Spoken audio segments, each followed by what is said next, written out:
Cher Président Proust, chers habitants de la communauté d'agglomération Nîmes Métropole, mes chaleureuses félicitations pour les 20 ans de votre communauté.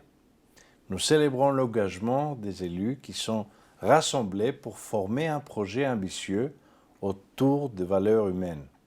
Un projet communautaire imprégné de sang européen et bâti autour du principe d'unité dans la diversité. En unissant leurs forces, les collectivités territoriales peuvent mieux relever le défi avec une voix plus forte. Depuis 2002, Nîmes Métropole a été un véritable atout pour la démocratie. Vous avez réalisé un travail remarquable sur les questions vitales.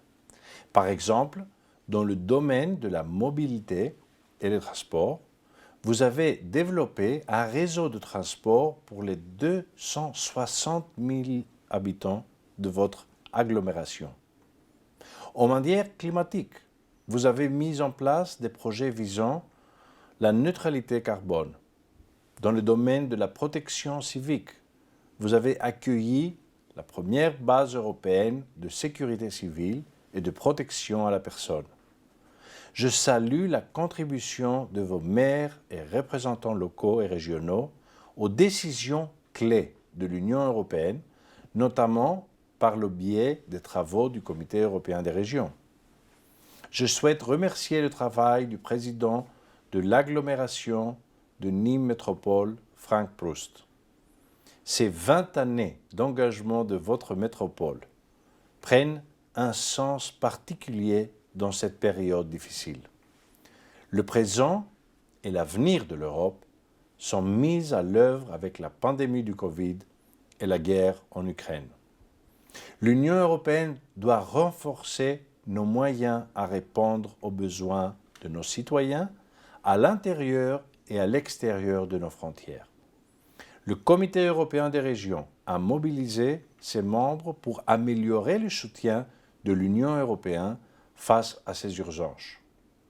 Nous sommes déterminés à faire en sorte que la conférence sur l'avenir de l'Europe, qui vient de remettre ses 49 recommandations, promeuve la dimension territoriale dans les politiques européennes.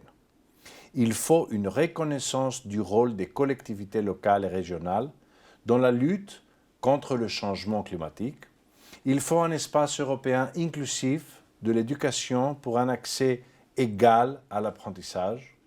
Nous devons permettre aux jeunes de s'engager dans la vie démocratique à travers des parlements de la jeunesse et des conseils locaux. Pour renforcer la démocratie européenne, nous devons renforcer la participation des collectivités locales et régionales dans l'architecture des politiques européennes. Cette nouvelle prise de conscience à laquelle nous aspirons doit conduire à un engagement et un changement qui donnent aux autorités locales et régionales un poids plus important dans les décisions communes de l'Union européenne. Nous sommes les fondations de la maison de la démocratie européenne. Nous sommes leur force et leur voix. Dans cette perspective, je tiens à vous adresser à tous mes meilleurs vœux et tout notre soutien pour les défis à venir. Je vous remercie.